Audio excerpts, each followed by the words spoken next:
Alright, hi, it's me back with another Dancing with the Stars review for season or for week 6. Um, Sorry this is late. I've been dealing with a lot of stuff the past 5 days. Circumstances and jobs and things have changed abruptly. So I've been dealing with that. So that's what I was doing all yesterday. So now I have time to do this today. Um, so yeah, I'm just gonna go ahead and get started. So it was Latin night on Monday, and it's pretty lukewarm. We had 4 judges. Pitbull joined the table. Um, I don't care for Pitbull as a judge, and I don't care for his music, so I really didn't care for him. But I did appreciate him at one moment last night. But let's just go ahead and get started. First we had Ryan and Cheryl. They had a salsa and they got a 30. So remember, the scores are out of 40 again this week, which again, I don't like the whole inconsistent 3 and 4 judges because it throws off averages and point totals and it just, all that stuff, it just really throws off the season. So, yeah, Ryan and Cheryl were first. They had a salsa. It was better than his cha-cha. Comparing it to that because that was the last Latin dance that he did. Um, it seems like he's gotten his posture under control and things. Cheryl's look really good. When she's good, she's really good. And I think they could potentially make it to 5th place because it seems like they have a pretty good following. Cheryl, of course, has her following. It seems like Ryan is gaining more people because he's becoming more likable again, even though he's not the brightest bulb. Um, he is becoming more and more likable again. And since the Olympics thing is kind of 2 months in the past, it's not as bad anymore. So, yeah, I mean, he looked goofy while doing some of the things, and his footwork was not great. Hip action needs work, but he really committed. He was having fun. That's all you can really ask for from someone who's just not a great dancer, and that's definitely going to take him at least another 2 weeks in this competition. I think he has at least 2 weeks left. Next is Tara and Sasha. Ooh, they got a 30 as well, tied for the bottom of the leaderboard. They had a paso doble. I think this was the dance. Now, I will say, I feel like Tara has been slightly overscored compared to other people this season in a few of her dances. So I looked at this dance when she got it and I was like, oof, because the paso is definitely a dance where her size and her stature was going to be a problem. And unfortunately it was. She did the steps right, but just the shaping and all the styling and stuff, because she's so small, she can't really get the styling of the paso because it's so specific and it's so just, you have to get it right, otherwise it doesn't look the way it should. As a result, this paso just didn't look as powerful and as good as it could have. And again, I don't think they could have helped that. I think they just kind of were an uphill battle and were just trying to do as best as they could. I'm happy that Sasha tried to make some inventive choreography here and there to try and make her look as good as she possibly could, but I just don't think it was going to work for this dance at all. It's just one of those dances that just doesn't fit for someone for a little person, So it's unfortunate that the hammer got dropped on her not last night, 2 nights ago, but it does. It happens.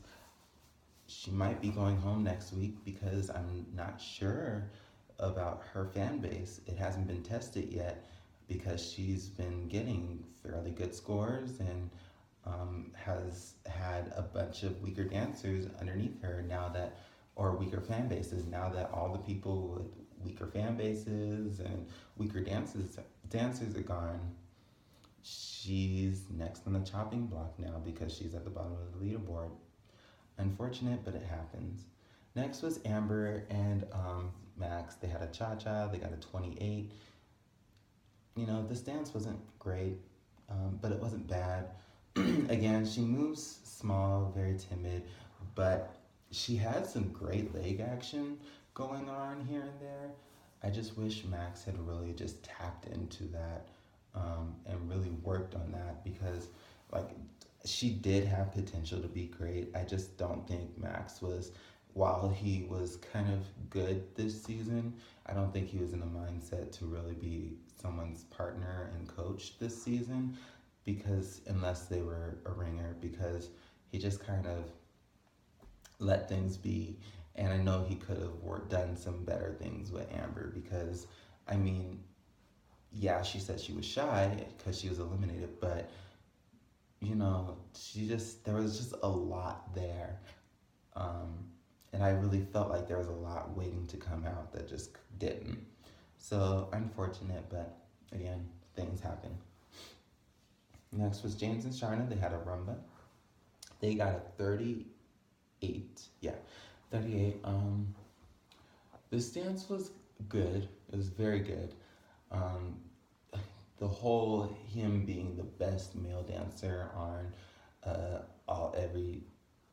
all 23 seasons of the show is silly because when you have people like Corbin Blue and Alfonso and people like that, Charlie White, can't really say that about somebody with no experience.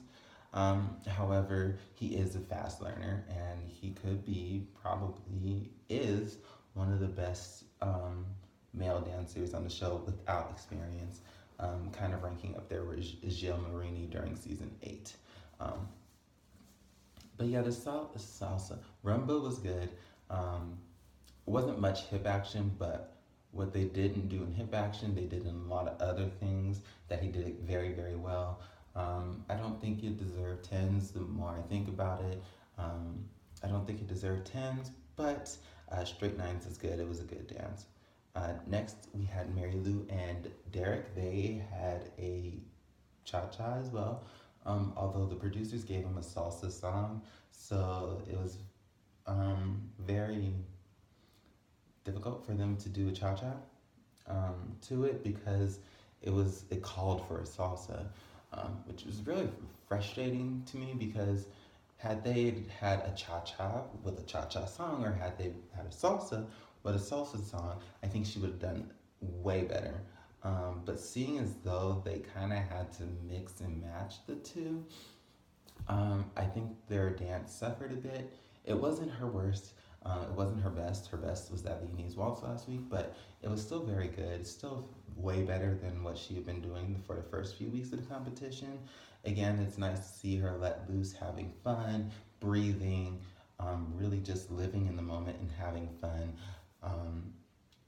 Because I was watching, even feeling like, ooh, you know, and it never was like, maybe not that move, but it was more like, okay, so this is, I'm feeling this.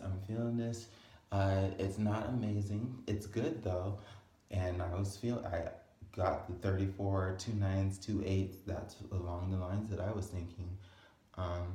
It made sense. It wasn't out of the blue. It was a good dance. It wasn't amazing, but she did a good job and she was having fun.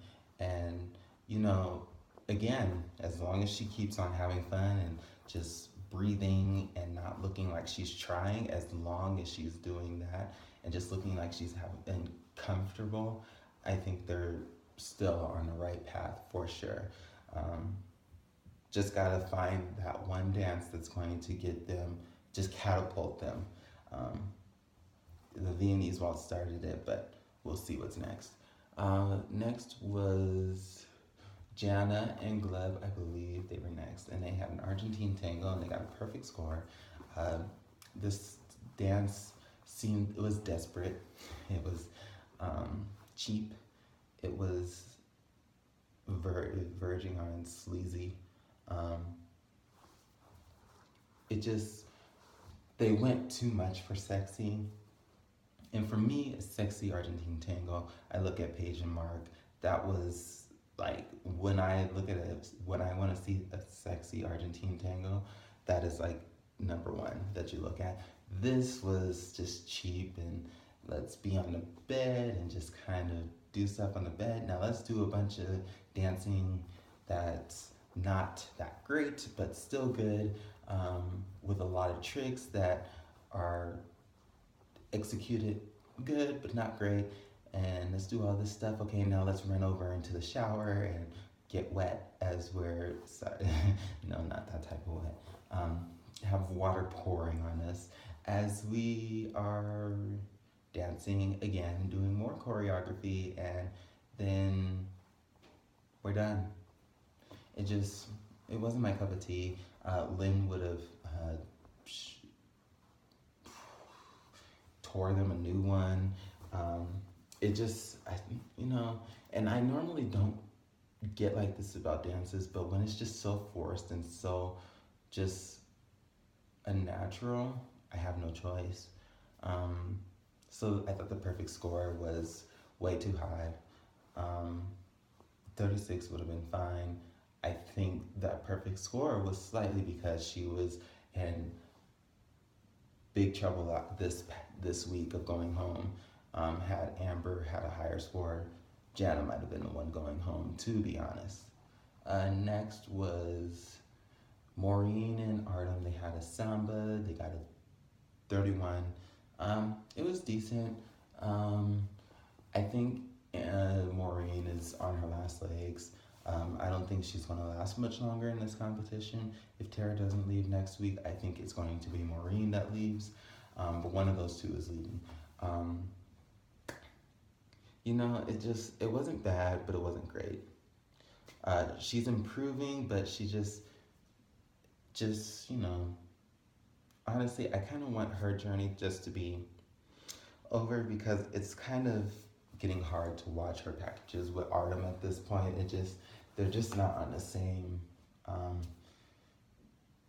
they're just not on the same page. So, yeah. Next was Calvin and Lindsay. They had an Argentine tango as well. They got a 37. So the first time that he finally got nines and a 10 from Pitbull, which is, I was happy that Pitbull gave him a 10. This was my favorite dance of the night. I thought it was amazing. Lindsay's choreography has been A1 all season. Those lifts were incredible. That cartwheel lift was, I couldn't believe it when I watched it. I just was like, wow. And the footwork was great and fast and intricate and I just loved that part of it the most. Just his footwork. Yeah, he had pointed toe issues, but so did Jana, and they didn't point it out for her. I thought it was better than Jana's, to be honest. I just loved it. It just, that's what they did was what I love about Argentine tango. So, disappointed that the score wasn't higher, but still, it was great. I loved it. Finally was Lori and Val. They had a salsa. I don't know what to really say about this partnership. There's problems with it. This dance wasn't great. It wasn't bad, but it just left me feeling, what now? Just like their partnership. I honestly, I don't feel like they're clicking. I don't feel like Lori especially likes Val. I don't think Val knows what to do with Lori. I just don't think they know what to do with each other because Lori is a 16-year-old, but not the 16-year-old that Zendaya was. She's actually like, you know, a 16-year-old. I don't know. It's just, this partnership, whatever. So yeah, Amber was eliminated. that's it for my review. I will see you all next week. Bye.